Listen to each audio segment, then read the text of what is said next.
It was 1958. My grandfather, an ambitious barrister who had studied in England, was a South Indian residing in North India. In those days, with the country recently being born and the Nehruvian optimism of the country's early years beginning to wear off, there was a feeling among his compatriots that they must strive for unity on all fronts, partially as an experiment, and perhaps partially because my grandfather could never settle with his family after he got back from England.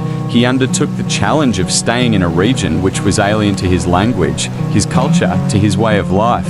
Much later, he would recall those first few days in Delhi, where as a young man he would roam around the streets at night and speak to the street vendors in Tamil, sometimes in English, while most of them would look at him with the same blank expression, as if to say, "Go back to where you have come from." But he did not. Instead, he began practicing at the Delhi High Court and soon carved out quite a name for himself. After all, not all barristers were trained in England, and of a handful few of those who were, my grandfather was probably the youngest, and in that sense, also the most dynamic. I have newspaper clippings from that time which bear testament to his efficiency and perseverance, two of the most important qualities needed to succeed in that particular profession. With success came money, and money brought indulgences. So it was no surprise when my grandfather woke up early on a Sunday, went for a walk, and returned a few hours later driving a Plymouth Belvedere. "Why in heaven's name did you get that American thing here?" my grandmother had exclaimed, as she did not share her husband's fascination for cars. "We watch American films, we fight American wars. What is wrong with owning an American car?" was my grandfather's curt reply. To that, my grandmother said nothing. She merely turned back and stomped into the house. Soon, however, both of them went on a drive to India Gate and sat on the grass, sipping lollies and watching their latest acquisition with a fondness that only grew with time. The Belvedere became part of the family. My grandmother was taken to the hospital in that car with my fetal father performing all kinds of acrobatics inside her.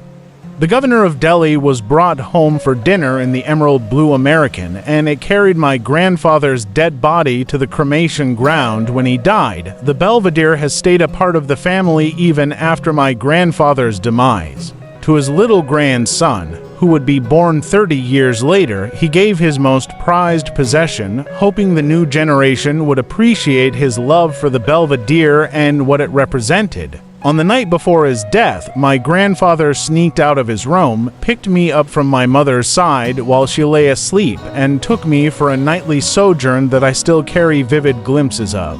I was tiny and could hardly reach the window, but he made me sit in an erect position beside him while he drove all around the capital, trying to absorb all the myriad impressions of life on that one night.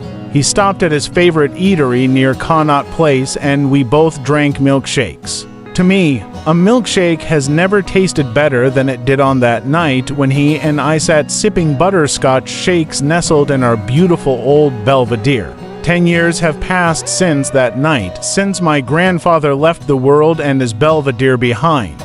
It still stands on the front porch, its emerald blue appearing green in the morning sun. Numerous patterns dance about on its surface, while the Belvedere itself appears calm, prepared for its eventual departure. Yes, today is its last day here. After 60 years of ups and downs with our family, and I mean literally, our roads. Now in the autumn of its life, I'm not sure if the Belvedere wants to change owners, but I am tied. I am moving out of the country, to the land of its. The new owner promised to meet me at 9:30, and it is almost 10 now. The Belvedere learned to appreciate the value of punctuality from my grandfather, a trait he had in abundance. Now times have changed. Somebody walks in through the main gate. He is a middle-aged man, dressed formally, with curious lines marking his withering face. Is he the new owner? Maybe. He casts a glance at the Belvedere, and sitting here, looking out the window, I sense that the Belvedere is looking up at him too, feeling him up, imagining how its life might shape up towards its end after this final transference of ownership. The man walks into the vestibule where I sit. Are you Mr. Ranganathan? He says, I have come for the Belvedere. I never thought it possible. This is my last ride on the Belvedere. The new owner sits beside me, feeling the car up, wondering if it has been a fruitful transaction for him. We cross India Gate and now head towards Connaught Place. It is not even noon yet, but it feels like dawn is eager to descend. I look up, searching for the last vestiges of my grandfather. The clouds often speak hidden languages, they say, and maybe today they have a message for me. We take rounds of the outer circle at Connaught Place. It is teeming with people.